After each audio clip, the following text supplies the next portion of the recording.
With thousands of sellers competing for jobs and perhaps 20 or more bidding on the same job, how do you make your bid stand out from the rest?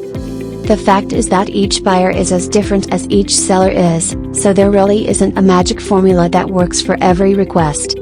There are, however, some important steps you can take to increase the chances that a prospective buyer will consider your bid seriously. If you're new on this channel, don't forget to subscribe PGEUP channel and press the bell icon to never miss an update from us. Thank you. Here are 10 simple tips for writing and buyer request. 1. Read the project description carefully. If the buyer doesn't feel that you understand the project, you're not likely to win the project. Besides, many buyers will ask for specific details that you need to be aware of. In fact, buyers often include a phrase that must be included in your description in order to have it considered. The bottom line is, you should always take the time to go through the description thoroughly. 2. Keep your description clear and concise. Remember that the buyer may have dozens or even hundreds of offers to consider. It's very likely that every word of every offer isn't going to be read. Offers with unnecessarily long descriptions may be skipped over completely. Don't invite the buyer to ignore your offer by making it too wordy. 3. Specify your terms clearly. Using the project description as a guide, be as precise as possible in stating exactly what you'll provide, how much it will cost, and how long it will take to deliver. Being vague about your terms implies a lack of confidence. 4. If you're not confident in yourself, the buyer won't be, either. If the buyer contacts you through a private message, be sure to respond promptly.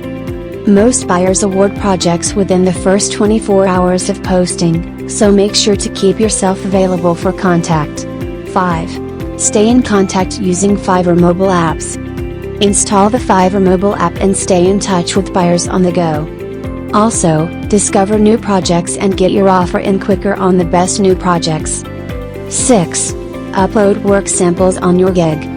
Quality, not quantity, is usually the rule of thumb when uploading samples on your gig. Therefore, make sure that your samples are appropriate for the job and that they represent your best work. 7. Protect your work. A word of caution: unless you're prepared to give your work away, any samples you provide should bear a watermark or other means of identification, or at the very least your name and a statement of copyright. 8. Be competitive with your pricing. Being competitive does not necessarily mean that you need to be the lowest seller, but if your work is truly above average, you may find that buyers are willing to pay above average prices. On the other hand, if you're relatively new to Fiverr, you may need to establish a reputation first. 9. Don't oversell yourself. A little self-confidence is a good thing, but over-the-top claims probably won't impress anyone. Being honest about your skills will get you much farther than a lot of hype. Last, but certainly not least, proofread your offers before you submit it. Is it written clearly? Are there misspellings? No matter any kind of project you're requesting on, a poorly written proposal suggests a lack of interest and poor work habits. Neither of those is going to work in your favor. Hope is helpful. Am new, looking forward to get new jobs here.